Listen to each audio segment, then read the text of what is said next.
Assalamualaikum warahmatullahi wabarakatuh.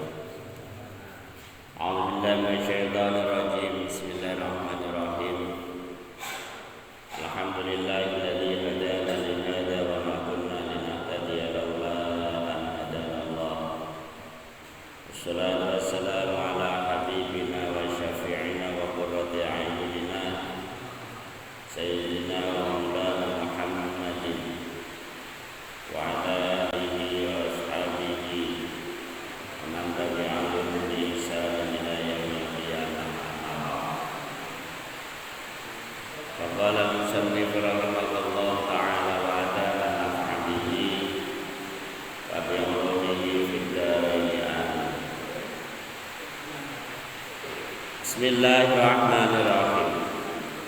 Wa syu'batu saniyatu wal arba'una at-tawassutu fin nafaqati. Iki teng mlebet perkara miki mboten candhak.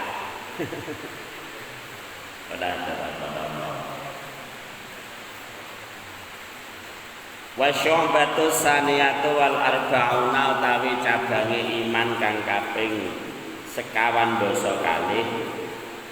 At-tawassutu iku sedengan tengah-tengah fin nafaqati ing dalem aweh nafaqah. Dados termasuk tuntunanipun Rasulullah sallallahu alaihi wasallam nggih utawi termasuk cadange iman ingkang nomor 42 niku at-tawassutu fin nafaqati. Uliye ngaturi nafaqah keluarga sedengan. Lah sedengan niku napa? Tengah-tengah bainal israfi ing dalem antarane pemborosan, leluwian. Leluwian niku barang-barang sing boten wonten perlune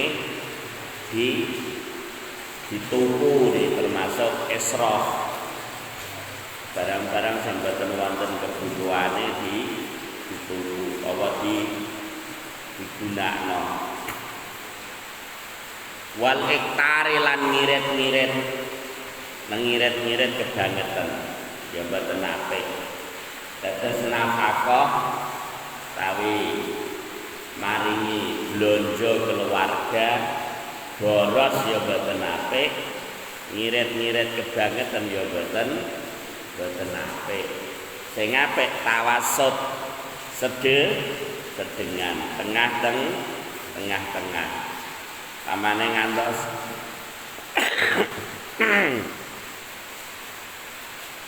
diret-diret lawang uyah perasan nggih mboten apik. Pamane pemborosan bendina lawang sate nggih mboten apik. Nggih kadang-kadang nggih wonten daginge, kadang-kadang ya wonten sayure, kadang-kadang ya iwak bandeng. Nggih niku namine sedengan. Qala Allah Ta'ala wasdawa sapa Allah Ta'ala wala taj'al yadaka maghlulatan ila 'unuqika wala tabsutha kullal basti fataq'uda maluman mahsura. Wala taj'al lan aja ndadekake sapa sira yadaka ing tangan sira maghlulatan hale terbelenggu. Jadi tangane dibelenggu, ditaleni ila unukika maring gulu sira. Iki kinayah sangka wong sing banget medhite.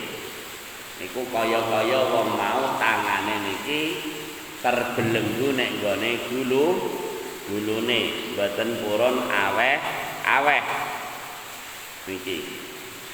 Wala tabesut lan aja beberake sapa sira ha ing tangan sira kulal basti kelawan sak temen-temene beberake neng yo aja wehna kabeh jenengan dadi wong aja medhit tangane dibelenggu ning gone gulune ora gelem aweh-aweh blas ning yo aja diwehno sedaya wala tabasutaha kullal basti aja dibiakno kabeh artine nak gadah barang ampun diwehno sedaya kata kuda mongko nuli tengok-tengok sapa sira maluman kale wong kang den cela maksuran kon kale wong kang rugi utawa susah ailatun sik tegese aja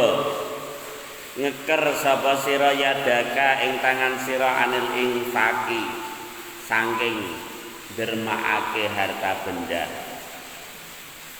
artinya kita ampun ngantos dados wong sing medhit sing gegem tangane sama sekali boten purun infak boten purun mendermakan harta benda kulal insaki kelawan sak temen-temene ngeker ora gelem aweh blas neng yo wala tabasudha lan aja beberake sira ha ing tangan fil infaqi ing dalem dermaake harta benda kulal basti kelawan sak temen-temene beberake tapi yo aja kabeh bandane iku disedekahno ora gelem sedekah nggih aja sedekah kabiyan nggih aja apike tengah nggih sedekah nggih ana sing dingeh fatasira monggo dadi sapa sira mazmuman iku wong kang den cela mazmuman iku wong kang den cela minal khalqi saking makhluk wal khaliqi lan Gusti Allah kang nitahake in amsakta lamun ngeker sapa sira ha ing tangan kulal insaki kelawan sak temen-temene ngeker nak jenengan medhit boten purun infak blas ya dicela wong kok medhite ngono ditarik wae kok ora metu acara wong kono nang damel kinayah entute kawak wae ora metu nggih ya ngoten la wong dijaluki sumbangan entute kawak wae boten metu padahal ya entot ya boten wonten sing kawak ta ya niku medhit nadiman hale wong kang getun panjenengan niki nah kita niki dados wong sing medhit niki dicela wong kok wedite ngono dijaluki sumbangan dikon infak kok ora purun nggone keluarga nggih dicela wangele jaluki uang blonjo wae angele mboten karo-karuan niki napa medhit nadiman hale wong kang getun in basatta lamun beberake sapa sira ha ing tangan kulal basti kelawan sak temen-temene beberake ning jenengan kok blonjo kabiyan anggere ana dhuwit dintekno kabeh anggere wonten dhuwit dintekno kabeh kok akhire dados tiyang ingkang getun sebabe akhire boten gadah dhuwit wa mungqati'an lan wong kang putus bika kelawan sira la syai'a ora ana suwiji-wiji kumaujud indaka ing dalem sandinge sira akhire kita mboten gadah barang babar blas mungkin pas wonten kebutuhan ingkang mendesak kita akhire dados tiyang ingkang bingung ane niki ambakane belanjakno harta bendane piyambak wae diatur cara agama sing apik tengah-tengah sedengan mboten medhit ya mboten pemburusan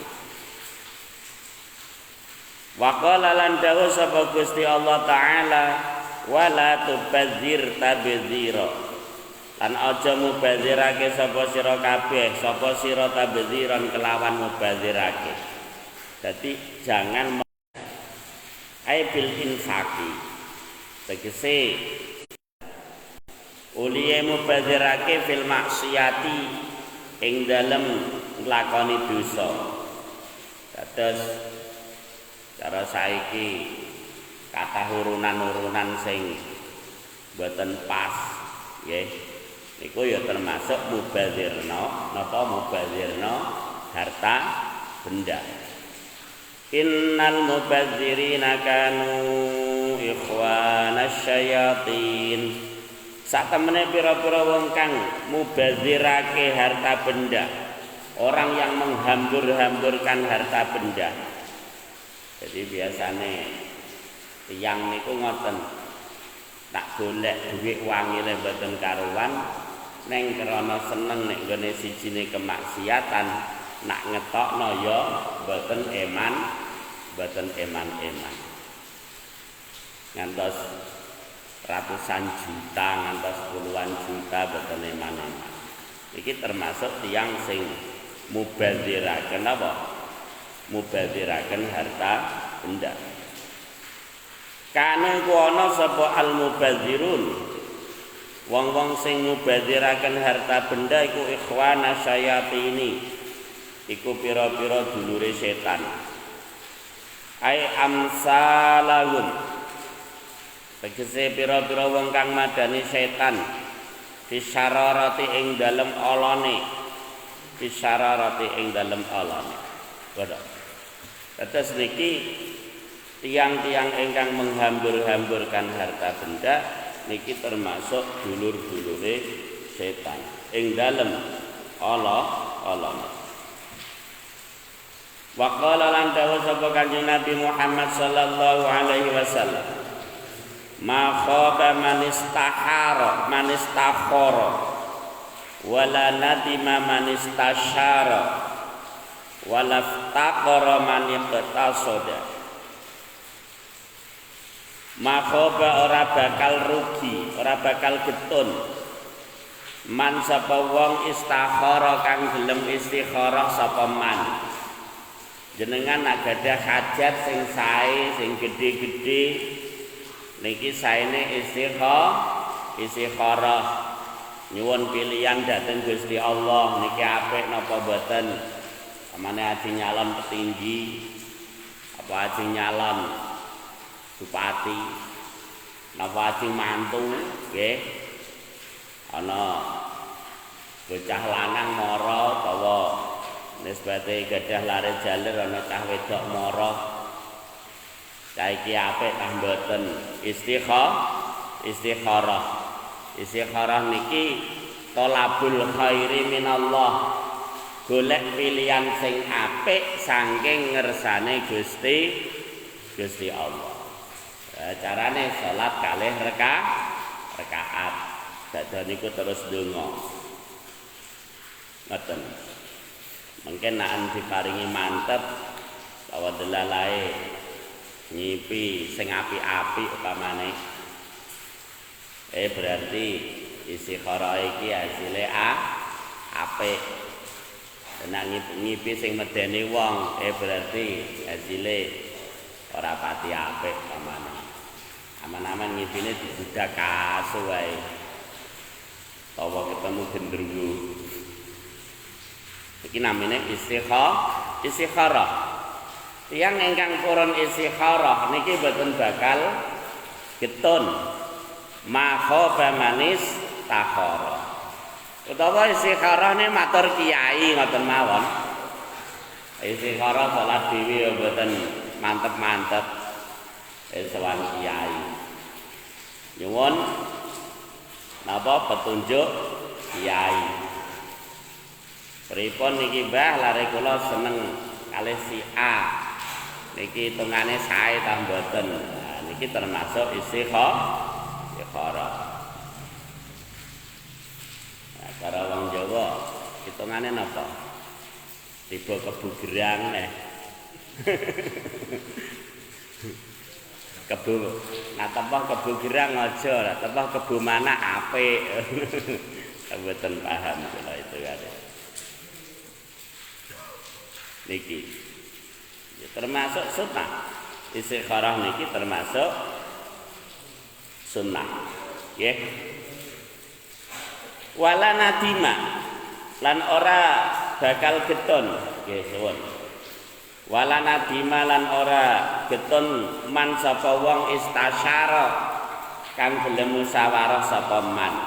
Iki termasuk perintahe Gusti Allah taala wonten Al-Qur'an wasyawirhum fil amr lan ngajak musyawarah sira Muhammad hum ing para sahabat fil amri ing dalem pira-pira urusan.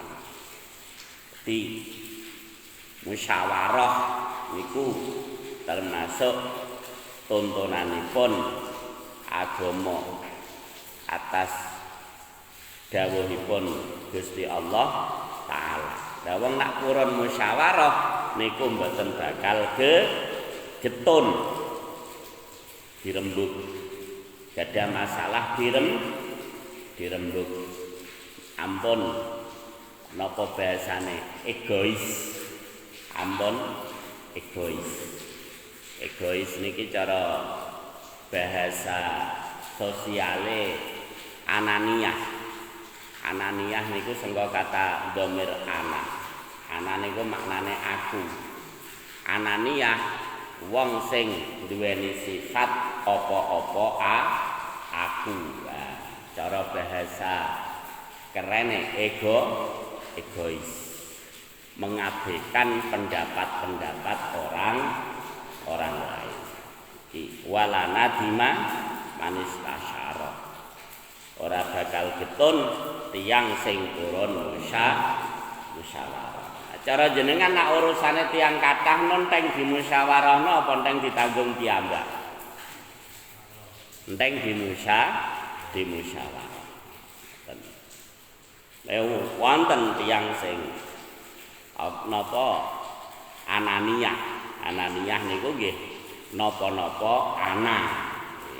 Apa-apa aku niku namine ananiyah. Cara bahasane egois, Pak. Ya Pak Nasir, egois. Ana saya. Lah nggih ana iku saya. Lah terus dadi bahasa sosial niku dadine ananiyah. Ananiyah niku apa-apa saya. Wonten ta mboten wong sing kathah tiyang iki sing sae wasyawirhum fil amr lan musyawarah sira Muhammad dawuh Gusti Allah iku hum ing para sahabat fil amri ing dalem pira-pira perkara saene nak urusan-urusan napa sosial utawa urusan-urusan umum niku nggih dimusyawarah. Dan urusan pribadi ngoten ya semonggo-monggo mawon ajeng gawe napa manajemen tukang cukur. Manajemen tukang cukur napa lek? Napa dilakoni piyambak engko butuh dhuwit ya disaki dhewe niku jenenge istilah manajemen tukang cukur. Iki nak urusan pribadi, tapi nak urusan umum niki ingkang sae musyawarah. Kejaba kita nglakoni napa dawuh Gusti Allah, nglakoni hadis Kanjeng Nabi, ya kita nglakoni Pancasila ayat napa sila keempat. Napa? Silane napa? Persatuan Indonesia beda niku. Permusyawaratan. Walaf takor lan ora bakal melarat. Walaf takor lan ora bakal melarat man sapa wong iqtasoda kang hidup ekonomis sapa man. iqtasoda kang urip sedengan sapa man. Tiyang niku nak gesange sedengan. Ekonomis mboten pemburusan, ya mboten medhit nemen-nemen. Niku mboten bakal melarat. Kadang-kadang kita niki urusan sandang pangan papan wis cukup. Sing marai mboten patek cukup iku kepengin gebyare tangga. Kepengin gebyare tangga.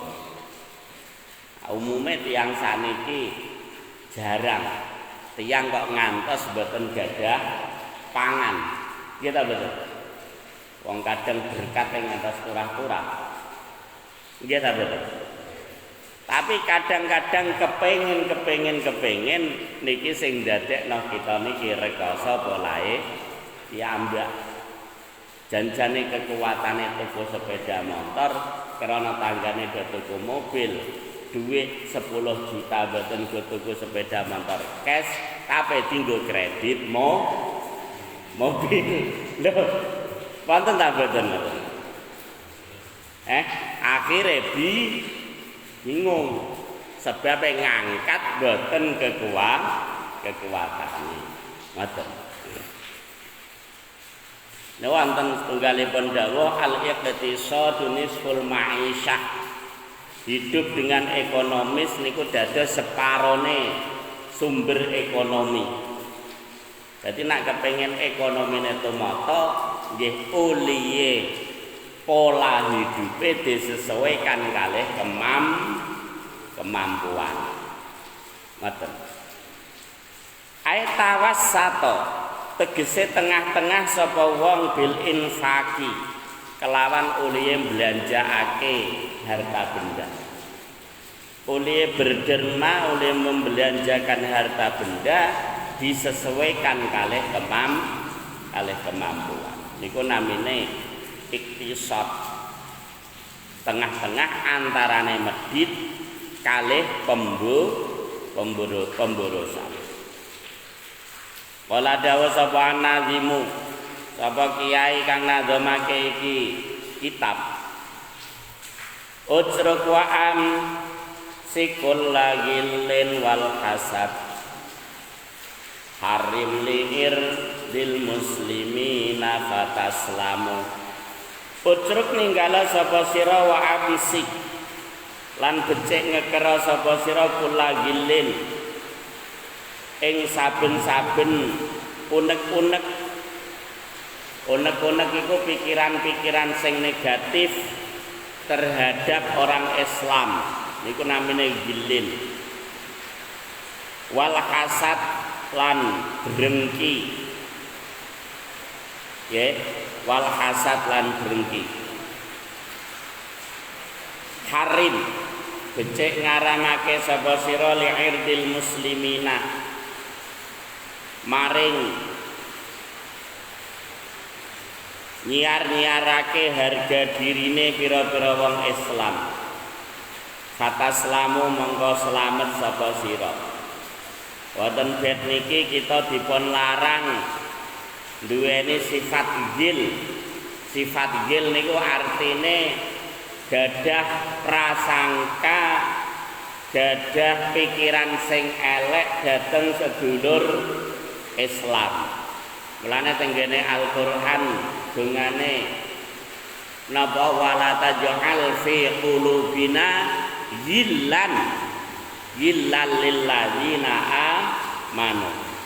Lan ampun dadosake panjenengan fi qulubina ing dalam pira-pira ati kita ghillan ing perasaan gelo, perasaan gil niku artine gelo. Gelo iku mboten kepenak. Perasaan-perasaan sing negatif. Lil ladzina amanu maring pira-pira wong kang padha beriman. Niki. Mriki ngantos dilarang ya mestine perkara kita niki kadang-kadang ya isih duweni sifat napa? Sifat idin. Sifat gelo kalih tiyang Islam. sifat sing negatif. Wal hasad lan iri utawa drengki niki kita sing termasuk wajib ninggalno niki sifat hasad, sifat drengki. Singene drengki niku karo hatur nikmat wa hubbu zawaliha anil mun'ami alaihi. Singene sifat drengki niku geting nak kancane entuk nikmat. Nak kancane entuk nikmat boten seneng alhamdulillah tapi malah geting. Tur upama nikmate mau ilang niku nggih dheweke ngrasa seneng. Niku jenenge drengki. Nggih. Kale kancane diparingi kuat tuku mobil upama asute metu alah paling-paling kredit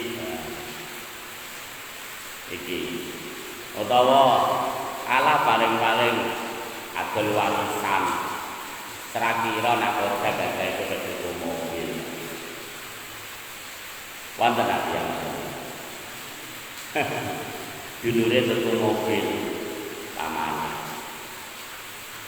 wae urusan ilmu delalae dulure gelem ngapalno upamane dulure ngapalno Quran alah camung kono kok nganti kuat sing marai kuat utawa ora kuat iku kersane Gusti Allah. Lah sifat drengki niki termasuk buahe sangka gil sangka duweni prasangka-prasangka elek akhire timbule hasud niki termasuk dilarang. Harim li'irdil muslimina termasuk ingkang dipun larang malih menyebar luaskan harga dirine tiyang Islam, mengacak-ngacak harga dirine tiyang Islam. Termasuk ingkang dipun larang. Nah kita saged ninggalno perkara telu niki ya mboten duweni sifat elek atine, ora duweni sifat iri, ora seneng nyiar-nyiarno cacate wong Islam. Fataslamu monggo selamat saka sira. Zakara nutur sapa ke musannaf an-nazimu kang nazamake kitab fi hadzal bait. Ing dalem iki bait syu'bataini ing cabang iman loro. Kayu kalau mongko nuli den dawuhake alana sakima ing atase runtut-runtutane barang. Maro kang wis kliwat sapa ma. Rupane cabang iman sing nomor 43 pasyambatu salisatu wal arba'una yaiku cabang iman kang nomor 43 lan 44. Rupane napa tarkul hili ninggalake sifat gil unek-unek elek kalih tiyang Islam niku namine gil.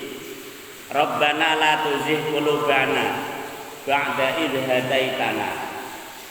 Napa nika dongane sing untuk wala taj'al fi qulubina ghillal lil ladzina amanu rabbana innaka ra'ufur rahim. Rabbana la tuzigh qulubana ba'da idh hadaitana wa hab lana min ladunka rahmatan innaka antal wahhab. Iku termasuk dungane supaya ora duweni sifat gil. Wala taj'al fi qulubina ghillal lil ladzina amanu rabbana innaka ra'ufur rahim. Wal hasadi lan iri hati drengki sifat unek-unek duwe prasangka buruk karo tiyang Islam karo sifat hasud, duweni sifat iri hati kalih tiyang Islam niku sak pasang. Dadi buahe wong iku ngantos gadah sifat iri niku asal mulane sangka duweni sifat napa pikiran sing elek kalih tiyang Islam. Falgil mangga utawi gil bikasril gin, bikasra gine al-hikdu iku manane unek-unek. Dadi gonduk utawa gelo. Nggih. Gelo. Gelo niku bahasa Arab. Gelo niku bahasa Arab. Wa wa utawi gil iku samratul ghadabi. Iku buahe muring-muring. Nesu. Muring-muring akhire nimbulna sifat mangkel utawa napa gonduk. Wa mahallu quwatil ghadabi al-qalbu utawi panggonane kekuatane muring-muring al-qalbu iku ati. Kan kita muring-muring duwe karep boten dituruti utawa delalaya anggere duwe karep ditentang ae niku biasane akhire muring-muring. Lah buahe muring-muring niku namine gil utawa hikdun. Gil niku maknane gelo, gondu utawa mangkel. Mangkel duweni apa? Utawa gelo. Utawa iku mau perasaan-perasaan sing elek dateng sedulure. Lah maknane godot muring-muring niku napa? Wa maknahu golayanu damil qalbi litolabil intiqam. Utawi maknane muring-muring iki. Kita niki muring-muring ya bolak-balik. Nek umpamane ditakoki, muring-muring iku piye? Niku jelasno ya angel. Muring-muring ya ngamuk iku. Lah, cara istilah muring-muring niku napa? Godot niku napa? Golayanu damil qalbi. Iku umupe getahe ati. Jadi ati darahe membara. Lan tiyang muring-muring niku bahaya. Tiang-tiang kok ngamukan, biasanya gampang kakean penyakit. Niki. Golayanu damil qalbi, iku umupe getahe ati. Dadi membarane darah sing ning nggone ati. Litolabil intiqami krana lumprih menghukum orang lain. Litolabil intiqami krana menghukum orang lain. Iki muring-muring. Lah wong niku nak muring-muring metu wae. Wae muring-muring namine gil. Namine gondukan. Mulai sifat gondukan iki ya termasuk berbahaya. Sifate ati sing saged berdampak nek nggone penyakit fisik. Ngoten. Niki. Lan nek pamane kita kok tesih gadah sifat gondukan ya kudune kedahe direm. Wong bahasane darahe umum iku membeku tak mboten kira-kira darah kok umum. Darah iku lho kok umum iku kira-kira membeku tak mboten. Atas abad dadi. Oh, getah panas sithik wae atos. Apa meneh nganti umum. Iki maknane nang mendefinisikan Imam Nawawi Al-Bantani muring-muring niku golayanu damil qalbi litolabil intiqam. Umupe ya membarane getah sing ning gone ati krana golek napa? Apa krana golek iso menghukum orang lain. Iku jenenge muring. Cara jenengan muring-muring niku bahaya ta mboten? Ngamuk niku lho. bahaya. Ningali niki bahaya. Mulane tenggene hadis arba'in. Nggih, nan kita niki tahu sekolah eling namine hadis arba'in. Kanjeng Nabi niku mekase ngoten. La taudok salakal jannah. Aja muring-muring kowe engko entuk swarga. Lho, dadi golek swarga iku gampange gagal. Napa? Ampun ngamukan. Acara wong kok kata sing ngamukan ta kata sing boten. Kata sing ngamukan apa boten? Kata sing boten. Nah cara umumnya tiang kata. Mestine ngantos dilarang Rasulullah ya keranten kathah tiyang sing do ngamuk. Tenggene hadis liya la taudab. Aja muring-muring. La taudab, aja muring-muring. La taudab, aja muring-muring. Ngantos diwangsuli Kanjeng Nabi ping 3. Farad dada miraron. Monggo bulan baleni sapa Kanjeng Nabi miraron kelawan bolak-balik. Jajal jenengan lho Pak Nasir. Dodolan karo ngamukno dodokku tambah siji. Wah, malah do mlayu lagi ayo niki. Ngantos Kanjeng Nabi niku dilem dening Gusti Allah taala wonten Al-Qur'an. Fabima rahmatin minallahi lintalahu. Monggo sebab fabima rahmatin, monggo sebab kawelasan minallahi saking Gusti Allah lintan bersikap lemah lembut sira. Dadi Kanjeng Nabi niku layyinul janib, sikape niki lemah lembut, penyabar, santun. Iki kita sing angel. Angel anut. Kita niki cenderung gampang emosi. Lah tiyang saged layyinul janib, saged santun, saged penyabar niki termasuk rahmat saking Gusti Allah. Walau kunta faddan walidal qalbi lan faddu min haulik. Walau kunta lan lamun ana sapa sira iku faddan keras. Apane Kanjeng Nabi iku kok keras, kasar. Walidal qalbi ter atas atine, ora gelem dijak musyawarah diwae masukan ora gelem trima. Lan faddu monggo nyentine padha bubar sapa para sahabat min haulika saking jiwa tengen sira. Pamane kok Kanjeng Nabi iki keras, mestine para sahabat ora gelem nyegah. Iku ya kados kita ya kan. Nah kita niki santun, wong-wong ya padha seneng. Tapi nak keras, wong-wong ya padha minggir niki. Sebabe atine darai umum. Ngoten. Wa maknal khiti utawi maknane gelo unek-unek iku mau perasaan elek kali wong liya ayal zima iku yen to netepi kalbu apa atine wong istisqalahu ing abote ati wabungdawu lan ing mangkele ati.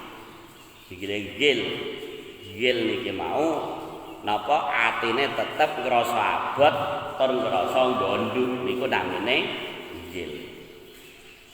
Wa ayyatu malam yen to langgeng zalika apa mengkono-mengkono muring-muring waya bukalan tetep apa muring-muring. Mulane bahasane al-ghillu samratul ghadab. Jengene wong duweni sifat gondhukan utawa gelonan iku buahe saka muring. Wasamratul ghilli al hasad. Ndak buahe gondhukan akhire gadah sifat napa? Gadah sifat drengki utawa iri hati. Lah tiyang sing drengkinan, tiyang sing ngoten niku wau nak roh kancane angsal nikmat ngrasa geting tur seneng nak upamane nikmate ilang. Iku jenenge sifat hasud utawa drengki. Dadi tiyang sing hasud niku mboten bakal dados pemimpin. Wonten setunggalipun dawuh al hasudu la yasudu. Awi wong kang anduweni sifat hasud la yasudu iku ora bakal dadi pemimpin sapa al hasudu. Ngoten. Nauzubillah niki ya. Kita kadang-kadang tesih gadahi sifat-sifat sing boten pas iki kedah kita napa kita hindari. Semahatul hasadi karahatun nikmah wa hubbu zawaliha lil mun'ami alaihi. Ki wau hasud pun kula jelasno. Yaiku duweni sifat geting nak dulure angsal nikmat tur seneng nak upama nikmate ilang. Lah nak dulure entuk penyakit dheweke ngrasa seneng tur malah ndongakno muga-muga penyakite ora waras. Wa huwa utawi hasud minata ijil hiqti. Iku saking pira-pira buahe utawa kesimpulane gondukan utawa unek-unek.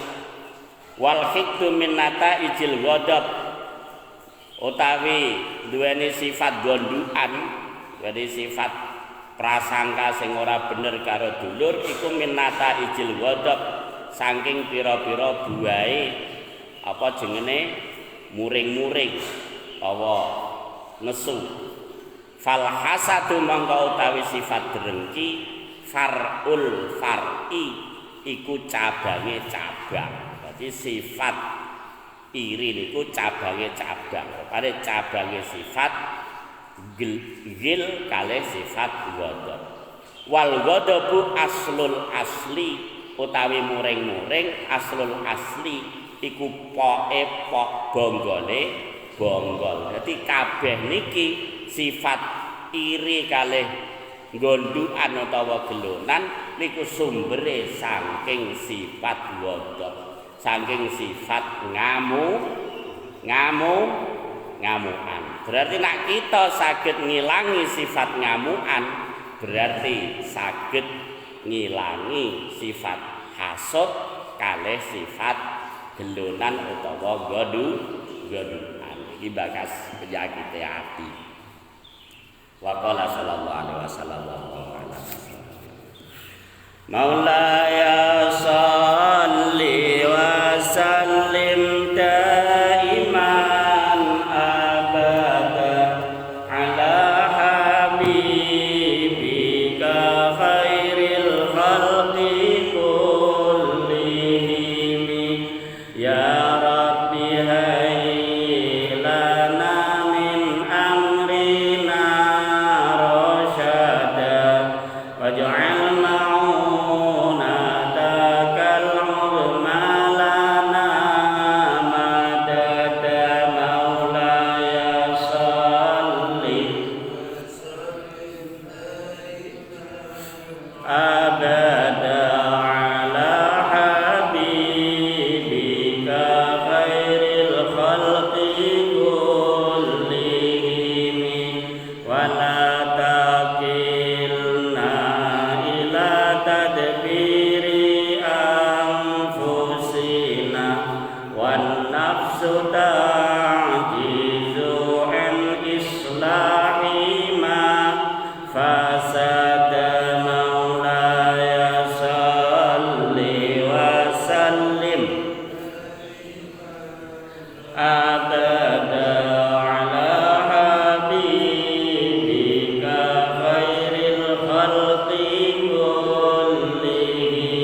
وسلم أبدا على حبيبك خير الخلق كلهم إنا رجوناك في تفريج كربتنا وحل عقدتها يا فارج شدة مولاي صل وسلم دائما أبدا على حبيبك خير الخلق كلهم هو الحبيب الذي ترجى شفاعته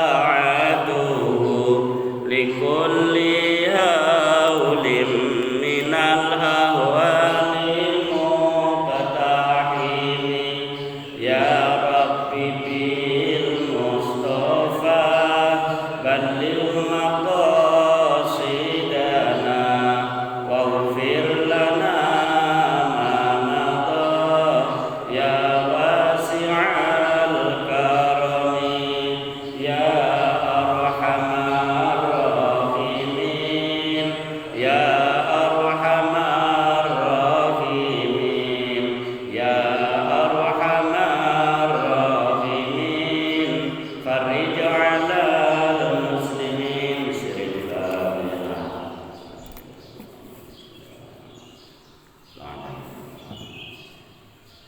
السلام عليكم ورحمة الله وبركاته.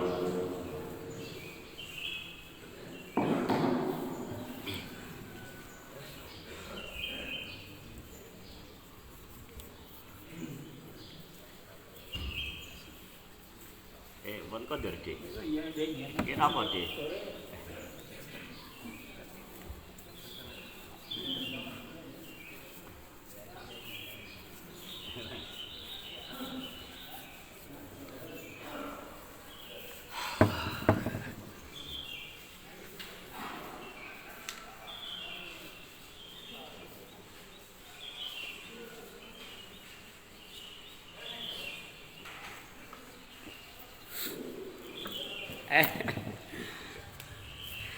Sehat lek? Alhamdulillah.